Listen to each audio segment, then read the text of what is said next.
जेव्हा ही रेसिपी मी मागच्या वर्षी यूट्यूबवर टाकली ना, सगळ्यांना प्रचंड अशी आवडलेली आहे.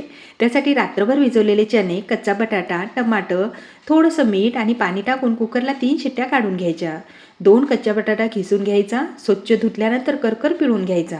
त्यामध्ये चवीनुसार मीठ, कुटलेली लाल मिरची आणि 3 चमचे कॉर्नफ्लॉवर टाकलं. छान मिक्स केल्यानंतर चाळणीवर अशा पद्धतीने हलक्या हाताने लावून घेतलं.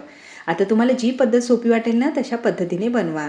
तेल छान गरम झाल्यानंतर मस्त लालसर होईपर्यंत तळून घ्यायचं आहे. बनवायला तर खूप सोपी आहे. तोपर्यंत चणेही वाफून तयार झाले. हलकंसं मॅश करून घेतलं. त्यानंतर त्यामध्ये लाल तिखट, हळद, छोले मसाला, धनाजिरा पावडर, आमचूर पावडर, चवीनुसार मीठ, आमचूर पावडर किंवा चिंचेचा कोळ या दोन्हीपैकी काहीही एक टाका. आता ही वाटी तयार आहे. त्यामध्ये हे छोले टाकून घ्यायचे. छोले म्हणा, चणे म्हणा, काहीही म्हणा, तुम्हाला जे सोपं वाटेल ना ते म्हणा. बारीक चिरलेला कांदा, कोथिंबिरी, फेटलेलं आंबट गोड दही आणि वरून हा चुरा टाकायचा आणि मस्त हे खायला घ्यायचं. पौष्टिक तर आहेच, पण चवीला सुद्धा एक नंबर आहे. पण बनवायची पद्धत आवडली की नाही, कमेंट्स करायला मात्र विसरू नका.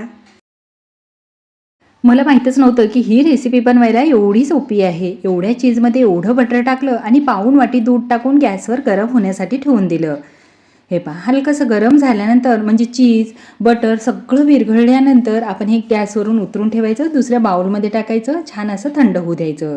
थोडं थंड झाल्यानंतर त्यामध्ये थोडा थोडा करत मैदा मिसळायचा आहे आणि एकदम नरम असं पीठ लावून घ्यायचं आहे अशा पद्धतीने. आता पीठ चुरल्यानंतर 5 मिनिटं पीठ मुरू द्या आणि नंतर पोळी लाटताना एकदम जाडसर लाटायची नाही आणि एकदम पातळसरही लाटायची नाही. पेर आकाराने कट करून घ्यायचं. तेल कडकडीत गरम झाल्यानंतर गॅसची फ्लेम बारीक करायची. त्यामध्ये हे सोडायचं. सोडल्याबरोबर पाहू शकता छान असे फुललेले आहेत. आता त्याला आलटी पलटी करायचं आणि मस्त लालसर होईपर्यंत छान बारीक ते मीडियम गॅसवर तळून घ्यायचं. तर जशी बाहेर मिळते ना, त्याच्यापेक्षाही खूप चांगली घरच्या घरी बनवून तयार झाली. हातातला चुराच पहा ना किती झालेला आहे. त्यावरूनच लक्षात येते की ही रेसिपी कशी झालेली आहे ते. पण मला जमली की नाही कमेंट करायला विसरू नका. एवढ्या उन्हामध्ये फ्रीजमध्ये काही असो की नसो, पण हे फालुदा सरबत फ्रीजमध्ये तयारच राहते. सगळ्यात पहिले सब्जाचं बी भिजत घातलं. त्यानंतर जेली तयार करण्यासाठी मँगो फ्लेवरचं 2 चमचे जेली पावडर घेतलं. 1 कप गरम पाणी करून टाकलं. सेट होण्यासाठी ठेवून दिलं. कस्टर्ड घेतलं 2 चमचे. 1 कप दूध टाकलं आणि मिक्स केलं. दुधामध्ये 1 लिटर दूध आहे. 1 लिटर दुधात शेवाळ्या टाकून घेतल्या. कस्टर्डचं दूध घातलं. गोडीनुसार साखर घातली. आता हे सगळं टाकल्यानंतर याला एक उकळी काढून घ्यायची. हे पहा, उकळी आल्यानंतर थंड होण्यासाठी ठेवून द्यायचं आहे. थंड होईपर्यंत जेलीसुद्धा छान अशी सेट झालेली आहे. तर हव्या त्या आकाराने कट करा. लहान मुलांना तर जेली भारी आवडते. दिसायलाही मस्त दिसते. थंडगार दुधामध्ये ही जेली टाकायची. त्यानंतर डाळिंबाचे दाणे, अंगूर, खजूर, काजू, बदाम, सब्जाचं बी, बर्फ, सगळ्यात शेवटी केळी एकदम बारीक अशी चिरून घातलेली आहे. तुम्हाला जे फळं आवडतील ना ते फळं घाला. तर या ठिकाणी हे आपलं फालुदा सरबत तयार झालेलं आहे. आता एवढ्या उन्हामध्ये बाहेर कशाला जाता पियायला, घरीच फ्रीजमध्ये तयार करून ठेवा. थंडगारही असेल, पोटही भरेल आणि मनसुद्धा भरेल. कशी वाटली बनवायची? तुम्हालाही कुरकुरे भारी आवडतात ना, तर ही रेसिपी खास तुमच्यासाठी. उकडलेला बटाटा खिसून घ्यायचा. त्यामध्ये चवीनुसार मीठ, ओवा, चिमूटभर खायचा सोडा, थोडं थोडं करत तांदळाचं पीठ टाकून पीठ चुरून घेतलं. आता त्याची पोळी लाटून घ्यायची आणि त्याला कट करून घ्यायचं. आता तुम्हाला जसे जमतील ना तसे कुरकुरे हे बनवून घ्या. अशा पद्धतीने मी सगळे बनवून घेतले. तेल छान कडकडीत झाल्यानंतर त्यामध्ये हे सोडायचे. गॅसची फ्लेम मीडियम करायची. मीडियम गॅसवर उलटपुलट करून छान लालसर होईपर्यंत तळून घ्यायचे. म्हणजे कितीही दिवस घरात राहिले ना तर अजिबात नरम पडणार नाही.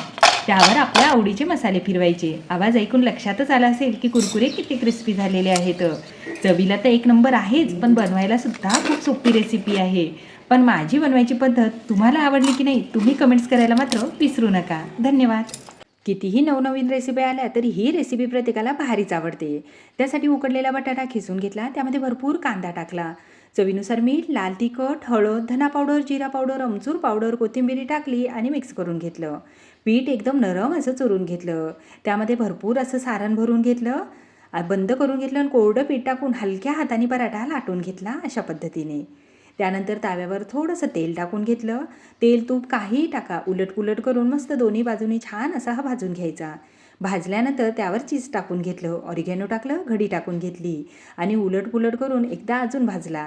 तर या ठिकाणी खूपच मस्त झटपट असा हा चीजी आलूचा पराठा बनवून तयार झाला. पण बनवायची पद्धत कशी वाटली कमेंट्स करा.